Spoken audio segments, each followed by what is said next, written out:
नमस्कार, मैं हूं आशीष वर्मा। मॉर्निंग कॉल में आपका स्वागत है। शुरुआत इस वक्त की हेडलाइंस के साथ। एनर्जी शेयर में भारी गिरावट से अमेरिकी बाजार सपाट, लेकिन अच्छे नतीजों से यूरोप में रौनक। एशिया सुस्त, एसजेएक्स निफ्टी 1.4% से ज्यादा नीचे। कच्चा तेल 4% गिरकर 5 महीने के निचले स्तर पर। ओपेक देश उत्पादन में और कटौती के मूड में नहीं। मजबूत डॉलर से सोना भी 6 हफ्ते में सबसे नीचे। अमेरिकी राष्ट्रपति डोनाल्ड ट्रंप ने ओबामा केयर का नाम बदलकर किया हेल्थ केयर बिल। अगले महीने सीनेट में पेश किया जाएगा बिल। एनपीए पर आरबीआई जारी कर सकता है नया सर्कुलर। 40 से 50 बैड लोन खत्म करने के लिए बैंकों को मिलेगी सख्त डेडलाइन। Network 18 exclusive. और आयशर मोटर्स के नतीजे आज, मुनाफा और 30% बढ़ने की उम्मीद। अपोलो टायर्स के नतीजों पर भी रहेगी नजर। और हफ्ते का आखिरी कारोबारी सत्र, जी हां, शुक्रवार की सुबह है। और आपको याद होगा इस हफ्ते हमने देखा था जब शुरुआत हुई थी तो बहुत ठंडे नोट पे शुरुआत होती हुई नजर आई। ऊपरी स्तरों पर भारतीय बाजार अटकते रहे और खासतौर पर मंगलवार और बुधवार तो एकदम सपाट क्लोज था। कल मोमेंटम पकड़ा इंडियन मार्केट से वापस आधे % निफ्टी में उछाल 9360 के लेवल्स पर। और दिक्कत यह कि तमाम पॉजिटिव्स के बावजूद वो जो कंजेशन जोन है, जो दिक्कत जहां पे अटक रहा है बाजार 9350 से 9360 के लेवल्स के आसपास, उसको कल भी हम पार नहीं कर पाए। अच्छी खबरें थी एनपीए के लिहाज से, अच्छी खबरें थी आईसीआईसीआई बैंक के बेहतरीन आउट परफॉर्मेंस के लिहाज से, लेकिन उसके बावजूद वो हर्डल जोन निकला नहीं है। और आज हफ्ते का आखिरी दिन और आज एसजेएक्स निफ्टी आपकी स्क्रीन पर आएगा, दिखा रहा है कि शुरुआत तो एक कमजोर नोट पे होने वाली है। ऑलमोस्ट 1/3% का प्रेशर इंडिकेट हो रहा है। तो ऐसे में आज रणनीति क्या हो, एक्सपर्ट जुड़ेंगे। सबसे पहले सीएनबीसी आवाज के मार्केट एडिटर अनिल सिंघवी की कोट प्लेट आपकी स्क्रीन पर आएगी। और अनिल का कहना है किसी भी गिरावट, किसी भी कमजोरी में खरीदारी करने के मौके होंगे। तो लकीली आज 1/3% का दबाव है, तो अनिल कह रहे हैं कि वो बेहतर लेवल्स होंगे बाइंग करने के लिए। अनिल ही नहीं, बाजार पे एक और एक्सपर्ट मानस जायसवाल साहब भी मेरे साथ जुड़ेंगे और उनसे भी जानेंगे आज की निफ्टी की स्ट्रैटेजी। लेकिन पहले ग्लोबल संकेत। और हमने शुरुआत में बताया था हेडलाइन में भी कि अमेरिकन मार्केट्स कल अटकते हुए नजर आए। फ्लैटिश रुझान था क्योंकि वहां पे प्रेशर था एक पॉकेट में, उसके चलते दबाव था। यूरोप में अच्छा उछाल देखने को मिला है। लेकिन मेरे लिए संकेत आज कैसे हैं, इस पर बातचीत करने के लिए मेरे सहयोगी और आवाज के सीनियर एडिटर नीरज वाजपेयी अब जुड़ते हुए। नीरज, कैसे संकेत है मेरे लिए आज नेट? देखिए, संकेत बेहतर मैं कहूंगा। हालांकि अमेरिका के लिए संकेत अच्छे नहीं थे। कल की कहानी पूरी कमोडिटीज के आसपास घूम रही थी। कच्चे तेल में 4% तक की कमजोरी आई। सोना गिर गया 5-6 महीने के लोज पे, वो भी जाके अब ट्रेड कर रहा है। मेटल्स में कमजोरी देखने को मिली अलग अलग वजहों की वजह से। जैसे क्रूड में इसलिए कमजोरी है क्योंकि जैसे जैसे दाम जब ऊपर गए तो शेल ऑयल की अच्छी खासी सप्लाई अमेरिका की तरफ से शुरू हो गई। वहां पे नए प्रोजेक्ट भी शुरू हो गए, तो उसकी वजह से प्रेशर लगातार बना हुआ। और ओपेक देश ये कह रहे हैं, क्योंकि सऊदी अरब का बहुत दबाव है कि इसको एक्सटेंड किया जाए, तो इस वजह से क्रूड में गिरावट देखने को मिली। गोल्ड इसलिए गिरा क्योंकि फेड की बैठक के बाद अब रेट हाइक के संकेत है, तो डॉलर मजबूत हो रहा, तो इसलिए गोल्ड नीचे आ रहा है। मेजर दिक्कत आई मेटल्स की तरफ से, जहां चाइना की तरफ से डिमांड स्लोइंग हो रही है और वहीं सप्लाई लगातार बनी हुई है मजबूत। तो जो मेटल से रिलेटेड स्टॉक्स थे वो 2 महीने के निचले स्तर पर चले गए। एनर्जी स्टॉक्स में अच्छी खासी गिरावट देखने को मिली। तो कल इस कमोडिटी के आसपास अमेरिकी बाजार नीचे की तरफ ट्रेड कर रहे थे। जो वहां के जायंट थे वहां पे थोड़ी प्रॉफिट बुकिंग देखनी पड़ी, लेकिन फिर मैं कहूंगा सेल ऑफ जैसी कोई चीज नहीं है, केवल एक प्रॉफिट बुकिंग थी। तो कच्चे तेल का गिरना तो भारत के लिए बहुत बेहतरीन होता है, इसलिए वहां के खराब संकेत भी हमारे लिए अच्छे हैं। क्योंकि क्रूड अगर $50 से नीचे ब्रेंट ट्रेड कर रहा है तो ये यहाँ की तमाम कंपनियों के लिए और हमारी इकोनॉमी के लिए बहुत पॉजिटिव। तो संकेत मैं कहूंगा अच्छे मान के चलना चाहिए आज के लिए।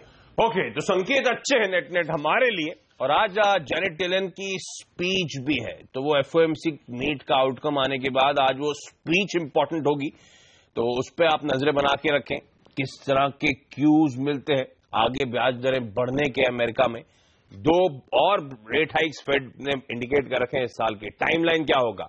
अब तक तो मार्केट जून मान के चल रहा है। दूसरा, वो बैलेंस शीट कॉन्ट्रैक्शन, वो ज्यादा इंपॉर्टेंट हो गया इस समय बाजार के लिए, और उस पर कुछ निकल के आएगा तो सबकी नजरें उस स्पीच पे होने वाली है। उस स्पीच से क्या निकल के आता है उस पर फोकस होगा। लेकिन जहां तक भारतीय बाजारों की बात है, मैंने शुरुआत में हाईलाइट कर दिया, कल एक अच्छा सेशन था। लेकिन कल की रैली को ड्राइव करा सिर्फ एक ही पॉकेट ने, वो थी बैंकिंग। तगड़ा मोमेंटम। कल बैंक निफ्टी की वीकली एक्सपायरी का दिन था। ऑलमोस्ट 2% के आसपास बैंक निफ्टी दिन के हाईज पे जाके कल क्लोज हुआ है। लार्जली आईसीआईसीआई बैंक और तमाम सरकारी बैंक से मदद मिली है।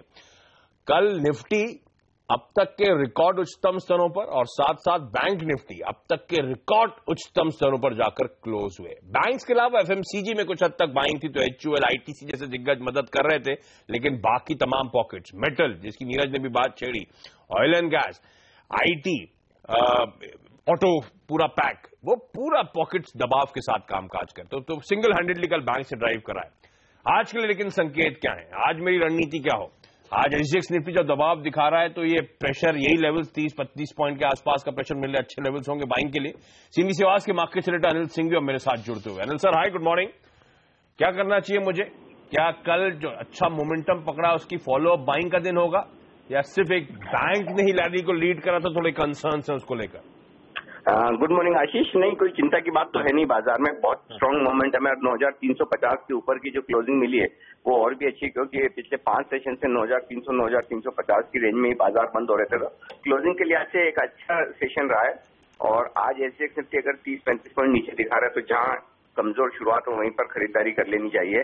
और अगर 30-35 पॉइंट ही नीचे खुले तो 9300 आपका स्टॉप लॉस होगा। और ज्यादा कमजोरी के साथ खुले तो और भी बेहतर है। जितना 9300 के नजदीक खरीदेंगे उतना रहेंगे। और 9250 तो क्लोजिंग बेसिस पर बहुत ही अहम सपोर्ट है। जब तक उसके नीचे बनना हो तब तक तेजी की पोजीशन कम करने के बारे में सोचना भी नहीं चाहिए। और मोमेंटम मजबूत रहेगा। हफ्ते का आखिरी ट्रेडिंग सेशन है, तो हो सकता है सेकंड हाफ में थोड़ी बहुत प्रॉफिट बुकिंग ऊपरी स्तरों से आए तो कोई दिक्कत वाली बात नहीं। लेकिन ऐसा लग ही नहीं रहा है कि 9300 के नीचे की क्लोजिंग मिलेगी। और वायदा कारोबार के आंकड़े भी और बेहतर होते हुए दिख रहे हैं। एफआईएस की तरफ से भी आंकड़े थोड़े बिकॉलिक है। वायदा कारोबार में कम हुए स्टॉक फ्यूचर्स में उन्होंने खरीदारी की है। हाँ, बैंक निफ्टी कल जरूर बड़ा जबरदस्त मूव आया, और वो कल वीकली एक्सपायरी की वजह से भी था। तो बैंक निफ्टी 22,450 के स्टॉप लॉस से खरीदना चाहिए। अगर नीचे खुले बहुत ही बेहतरीन है। और 22,900 के टारगेट के लिए, और निफ्टी पर 9,300 का स्टॉप लॉस लगाकर खरीदारी करनी चाहिए। 9,400, और उसके बाद इवेंचुअली ऐसा लग रहा है कल के मूव के बाद मार्केट 9,500 की तरफ बढ़ने की तैयारी में है। तो मोमेंटम स्ट्रांग है, और ये गिरावट जो आ रही है शायद बेहतरीन मौके होंगे बाइंग करने के लिए। 9300 का स्टॉप लगाएं और 9400 के टारगेट्स के लिए अप्रोच करें। और इवेंचुअली अनिल कह रहे हैं शायद आपको फिर 9500 तक के लेवल्स आपको स्क्रीन पर नजर आएंगे। बाजार पे एक और एक्सपर्ट manasjaiswal.com के मानस जायसवाल अब मेरे साथ जुड़ते हुए। मानस, हाय, गुड मॉर्निंग। पिछले कुछ दिनों से हम देख रहे हैं भारतीय बाजार लगातार अटकते हुए नजर आ रहे हैं इसी जोन के आसपास, ये 9350, 9360। कल भी ये जो तमाम पॉजिटिव थे उसके बावजूद हम उस लेवल, उस दिक्कत कंडीशन जोन को पार नहीं कर पाए। तो कोई चिंता चार्ट के लिहाज से मेरी रणनीति क्या होगी निफ्टी पर सर, आपके लिहाज से? देखिए, करीब 4 ट्रेडिंग सेशंस हो गए, निफ्टी एक ही रेंज में ट्रेड कर रहा है। हालांकि कल जरूर ऐसा देखा गया कि लोअर लेवल में बाइंग इंटरेस्ट देखने को मिला। जो अपर रेंज है वहां पर निफ्टी आके क्लोज हुआ। पैटर्न थोड़ा सा पॉजिटिव है, और बिल्कुल ये कहा जा सकता है कि शायद 9360 और 9370 के जो एक रेजिस्टेंस रेंज है, शायद निफ्टी को ब्रेक करेगा। हालांकि सिंगापुर निफ्टी को देखते हुए मॉर्निंग सेशन में शायद ऐसा ना हो। लेकिन मेरा समझना ये है कि जब तक ये रेंज ब्रेक ना हो 9360, 9370 की, थोड़ा सा इंतजार करिए। अगर निफ्टी 9370 के लेवल्स ब्रेक करे तब खरीदारी करें। स्टॉप लॉसेस 9330 के नीचे लगाएं और अपने टारगेट 9475 के सेट करके चले। तो खरीदारी करने के मौके ढूंढने चाहिए। हालांकि कंडीशनल कॉल है 93 हुई, कंडीशनल जोन के अगर ऊपर चले जाता है बाजार, कल की क्लोजिंग थी 9360 की कैश में, 9370 के ऊपर आता है तो खरीदारी करने के मौके, और 9475 तक के टारगेट। तो अनिल भी यही बात हाईलाइट कर रहे थे, 9400 पहला उनका टारगेट था। उसके बाद वो भी कह रहे थे शायद आपके लिए रास्ते खुलेंगे 9500 तक के लेवल्स के लिए। तो अभी भी भारतीय बाजारों में खरीदारी करने के मौके हैं। कोई भी गिरावट, कोई भी कमजोरी, इस समय डिप्स को आप बाय आउट करते हुए चले। अच्छा मानस, ये बताएं स्टॉक स्पेसिफिक आइडियाज आज के लिए क्या होंगे ट्रेड के? देखिए पिछले करीब 4-5 दिन में भी देखिए तो स्टॉक स्पेसिफिक मूव जरूर आए हैं, बट निफ्टी में कोई मूव देखने को नहीं मिल रहा है और शायद हमें आने वाले टाइम में भी ऐसे ही देखने को मिले। आउट परफॉर्मेंस स्टॉक्स में देखने को ज्यादा मिलेगा, स्टॉक स्पेसिफिक मूव देखने को मिलेंगे। तो 2 स्टॉक मेरे ध्यान में है। पहला तो आदित्य बिरला नोवो, क्योंकि यहाँ पर हायर टॉप्स हायर बॉटम्स बन रहे हैं। कंसोलिडेशन के बाद कल एक ब्रेकआउट 1730 के ऊपर देखने को मिला है, तो उम्मीद करिए कि 1800 के लेवल जल्दी ही देखने को मिलेंगे। यहाँ खरीदारी करें, 1710 के स्टॉप लॉस लगाएं। और दूसरा स्टॉक है state bank of India. State bank of India इसलिए क्योंकि बैंक निफ्टी काफी बेहतर लग रहा है और स्टेट बैंक ऑफ इंडिया ने लोअर लेवल से अच्छा बाइंग इंटरेस्ट दिखाया। एक हर्डल है 300 रुपए का, जो पिछले 2 साल से स्टॉक क्रॉस नहीं कर पा रहा है, लेकिन अब पैटर्न और वॉल्यूम को देख के लगता है शायद 300 के लेवल भी ब्रेक होंगे। SBI 307 रुपए के लेवल्स को टच कर सकता है, तो यहाँ खरीदारी करें, 295 के स्टॉप लॉस लगाएं। ओके, तो निफ्टी में खरीदारी करें जब निफ्टी 9370 के ऊपर आपको आपकी स्क्रीन पे जाता हुआ नजर आए। तो टारगेट्स होंगे 9475 के। और दोनों स्टॉक आइडियाज जो मानस की तरफ से आए हैं, आदित्य बिरला नूवो और SBI, दोनों में खरीदारी करने के मौके। इनफैक्ट बाजार के कुछ और दिग्गज एक्सपर्ट्स के कॉल्स आपकी स्क्रीन पर आएंगे। निर्मल बंक सिक्योरिटीज का मानना है आज के लिए IDFC बैंक खरीदें, 64 का स्टॉप और 70 के टारगेट्स के लिए अप्रोच करा जा सकता है। कोटक सिक्योरिटीज की टॉप रिकमेंडेशन है भारत फोर्ज, खरीदने की सलाह, 1090 का स्टॉप, 1200 के लक्ष्य के लिए। और मितेश ठक्कर.com का मानना है कि अदानी पोर्ट्स में आपको खरीदारी करनी चाहिए, 332 का स्टॉप लगाएं, 350 के लक्ष्य के। तो दोनों एक्सपर्ट्स मानते हैं निफ्टी में नजरिया बायसनेस पॉजिटिव साइड की होनी चाहिए, खरीदारी करने के मौके ढूंढने चाहिए। और 5 जो ट्रेडिंग आइडियाज हमारे पास आए हैं स्टॉक स्पेसिफिक, 5 के 5 बाय रिकमेंडेशंस। नहीं, चलिए आज कौन से टॉप 5 शेयर्स रहेंगे फोकस में खबरों की वजह से, यानी कि आज के टॉप स्टॉक्स इन न्यूज कौन से हैं? नीरज बने हुए हैं, नीरज बताएं। देखिए टॉप 5 में पहला स्टॉक होगा कोल इंडिया, और इसके लिए एक अच्छी खबर यह है कि इनकी LSE में, लंदन स्टॉक एक्सचेंज में लिस्टिंग की बातचीत चल रही है। खबरें निकल के आ रही है कि वहां बातचीत शुरू हो गई है कि क्या मोडस ऑपरेंडी होगी, कैसे लिस्ट होगा, कब होगा। लेकिन अगर ऐसा होता है तो ये काफी पॉजिटिव डेवलपमेंट कोल इंडिया के लिहाज से माना जाएगा, तो इसलिए यहां पे नजर रखनी चाहिए, आज इसमें एक मोमेंटम हो सकता है। दूसरा इसके अलावा स्टॉक होगा सेल। इसके लिए ये अच्छी खबर ये है कि आपने अभी कल ही एक बड़ी खबर आई थी कि डोमेस्टिक कंपनियों से स्टील खरीदा जाएगा, तो वो तो है ही, लेकिन साथ ही आर्सेलर मित्तल के साथ इनका एक JV होने वाला, जो इस महीने के अंत तक फाइनलाइज हो जाएगा। और ये माना जा रहा है कि सेल के जो 2-3 प्लांट डिफंक्ट हैं उसमें से एक प्लांट को बाई आउट करेंगे, फिर उसमें से JV बनेगा, तो ये सेल के लिए भी एक अच्छी खबर मानी जाएगी। कच्चे तेल में लगातार कमजोरी देखी गई और अब तो 4% और नीचे आ गया, ब्रेंट 50 से नीचे है, तो तमाम एविएशन कंपनीज के लिए बहुत बढ़िया है क्योंकि ATF के दाम कम होंगे। ONGC और केन के लिए नेगेटिव है क्योंकि ये ऑयल प्रोड्यूसर है, तो इनके रियलाइजेशंस नीचे जा सकते हैं। अगला स्टॉक होगा ओबेरा रियल्टी। आपने देखा होगा रियल एस्टेट स्टॉक्स के नतीजे बहुत अच्छे आ रहे हैं। गोदरेज रियल्टी को देखिए आप, ओबेरा रियल्टी ने भी वैसे ही बहुत बढ़िया नतीजे पेश किए हैं, 50% तक इनका मुनाफा बढ़ा है। तो जैसा कि हम लोग लगातार कह रहे हैं कि रेरा के बाद जो अच्छी कंपनियां हैं वहां बहुत अच्छे मोमेंटम देखने को मिल रहे हैं, जो कमजोर कंपनियां हैं वहां से लोग एग्जिट लेना, तो ओबेरा रियल्टी में प्याज रफ्तार पर रखिए। वो खाट ये एक ऐसा स्टॉक है जहां से अच्छी खबर बहुत रेयर आती है और बहुत बुरी खबर इनके लिए फिर है क्योंकि इनके नतीजे काफी कमजोर हैं और लगातार US FDA की मार्जिन के ऊपर पड़ती रही। आप देखिए कंसोलिडेटेड मुनाफा कितना ज्यादा गिर गया है, तो यहां पे ऐसा लग रहा है कि वो खाट में आज एक कमजोरी के साथ ट्रेड हो सकता है। ओके, ये वो तमाम स्टॉक्स हैं जो खबरों की वजह से आज एक्शन में रहेंगे, इनको अपने रडार पे रखें। लेकिन इन 5 स्टॉक्स के अलावा आज सबकी नजर रहेंगी आयशर मोटर्स पर। जी हां, आज ये कंपनी अपने तिमाही रिजल्ट्स घोषित करने वाली है और अब तो एक दिग्गज कंपनी है, निफ्टी का हिस्सा है, तो सबकी नजरें यहां पे बनी रहेंगी। तो ऐसे में एक्सपेक्टेशंस क्या है आयशर मोटर्स से? अब मेरे साथ मेरी सहयोगी रिसर्च एनालिस्ट सोनम मेहता जुड़ती हुई। सोनम हाय, गुड मॉर्निंग। आयशर मोटर्स क्या अभी भी वो बुलेट फायर करने वाली है? डेफिनेटली आशीष, जबरदस्त आंकड़ों की उम्मीद आप रख सकते हैं क्योंकि रॉयल एनफील्ड का कारोबार हो या फिर कमर्शियल व्हीकल का कारोबार हो, दोनों का परफॉर्मेंस जबरदस्त रहा है इस चौथे तिमाही में।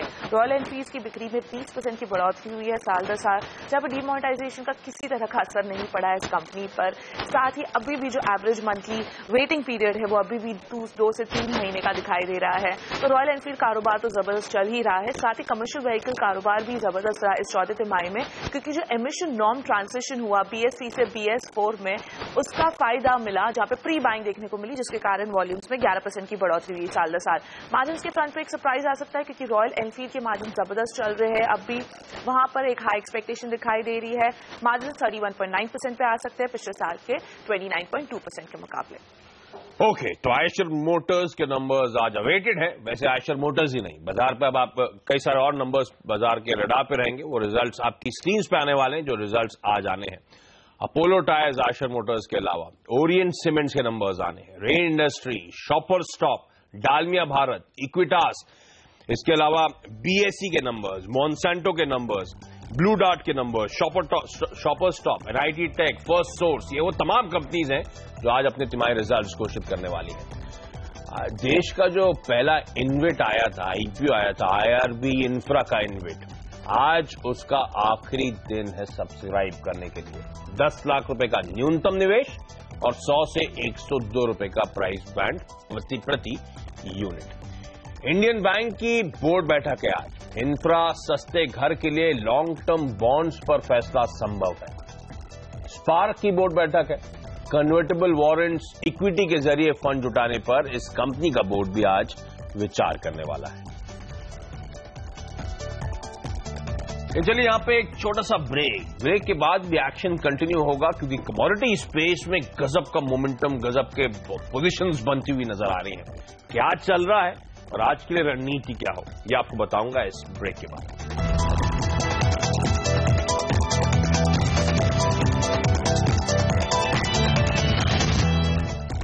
ब्रेक के बाद आपका स्वागत है और फोकस कमोडिटी मार्केट्स में। आपकी स्क्रीन पर कच्चा तेल आएगा। कल ऑलमोस्ट 5% की पिटाई, अब नाइमेक्स $45-46 और ब्रेंट $48 के आसपास कामकाज कर रहा है। नवंबर के बाद के सबसे निचले स्तर हैं, यानी कि 5 महीनों के लोज के आसपास, क्योंकि ओपेक डेलीगेट्स का मानना है कि अब फर्दर प्रोडक्शन कट पॉसिबल नहीं है, इसीलिए ये प्रेशर आप देख रहे हैं। दूसरी तरफ सोना आपकी स्क्रीन पर आना चाहिए। 6 हफ्ते के लोज पर वो चलता हुआ, क्योंकि फेड के चलते जो डॉलर इंडेक्स में उछाल आया, डॉलर मजबूत हुआ है, उसका खामियाजा ये भुगतता हुआ। ऐसे में कुंवर जी ग्रुप के रवि जोरा मेरे साथ जुड़ते हुए जो आज की रणनीति हमें बताएंगे। रवि जी बताएं, कैसे बनेगा पैसा? डेफिनेटली आपने जो न्यूज बताई उसी लिहाज से मेरे आज के रिकमेंडेशन रहेंगे। कमोडिटीज में पहला मेरा रिकमेंडेशन क्रूड ऑयल पे रहेगा। जिस लिहाज से कल ओपेक ने भी एक्सेप्ट किया है कि जो सप्लाई कट के जो काफी टाइम से बात हो रही थी, तो उसमें कोई फिजिकली कोई भी कंट्रीज है वो अपने सप्लाई कट में एग्री नहीं हुआ है। तो बाद में ये लग रहा है कि ये नेक्स्ट मीटिंग में जो भी सप्लाई कट की बात हो रही थी वो भी खत्म हो जाएगी और क्रूड में यहाँ से और गिरावट बढ़ेगी। डोमेस्टिक की बात करें तो 3000 के स्टॉप लॉस से क्रूड में बेच के चलना चाहिए। 2880 2880 का इंट्राडे टारगेट रहेगा। सेकंड रिकमेंडेशन मेरा कॉपर पे रहेगा। आयरन ओर के प्राइसेस कल चाइना में 8% तक गिरे, तो उसके फॉलो में सारे बेस मेटल्स के प्राइसेस कल वो काफी अच्छे गिरावट थी। आज वो गिरावट कंटिन्यू हो सकती है और ऐसे भी क्रूड ने अपना इम्पोर्टेंट सपोर्ट है 362 ब्रेक करके उसके नीचे स्टेबल हुआ है। तो मुझे लग रहा है इंट्राडे 355 के टारगेट के लिए क्रूड में शॉर्ट करना चाहिए। 362.80 का स्टॉप लॉस होना चाहिए। अच्छा, तो कच्चा तेल भी बेच के चले और कॉपर भी बेचने के मौके 355 के टारगेट्स के लिए इसको सेल करें। रवि जी आपका धन्यवाद। और यहाँ पे एक छोटा सा ब्रेक के बाद ब्रोकरेज हाउसेस के रडार पर क्या है ये बताइए।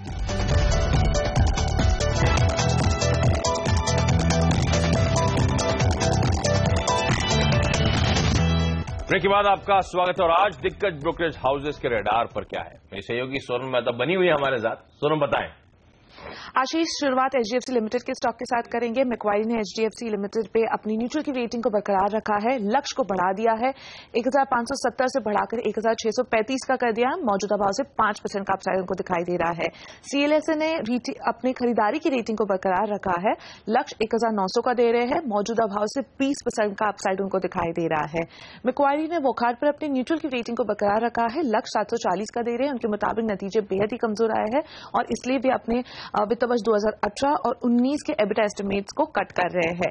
CLSA ने गोदरेज प्रॉपर्टीज पर अपनी खरीदारी की रेटिंग को बरकरार रखा है, लेकिन लक्ष्य को बढ़ा दिया है, 561 से बढ़ाकर 629 रुपए का 39 रुपए का कर दिया है। मौजूदा भाव से 20% का अपसाइड उनको दिखाई दे रहा है। और टाटा कम्युनिकेशन पर CLSA बेहद ही बुलिश हुआ है, खरीदारी की रेटिंग को बरकरार रखा है, लेकिन लक्ष्य को बढ़ा दिया है, 750 से बढ़ाकर 845 रुपए का कर दिया है। ओके, तो ये वो तमाम स्टॉक्स हैं क्योंकि ब्रोकरेज के रडार पर है तो आज हरकत होगी, इनको भी अपने रडार पे रखें। जाते जाते आपकी स्क्रीन पर एसजीएक्स निफ्टी आएगा। हफ्ते का आखिरी कारोबारी सत्र और दबाव के साथ खुलने के इंडिकेशन से 1/3% से ज्यादा का प्रेशर है, लेकिन एक्सपर्ट्स मानते हैं इस गिरावट में खरीदारी करने के मौके ढूंढने और इनफैक्ट इवेंचुअली ये मार्केट शायद आपको 94, 75, 9500 तक के लेवल दिखाता हुआ नजर आएगा। तो कोई भी कमजोरी, कोई भी गिरावट शायद इस समय खरीदारी करने के बेहतरीन मौके होंगे। लेकिन चलिए, मॉर्निंग कॉल में आज के लिए इतना ही। छोटा सा ब्रेक के बाद आपके लिए लेकर आएंगे स्टॉक 2020। नमस्कार।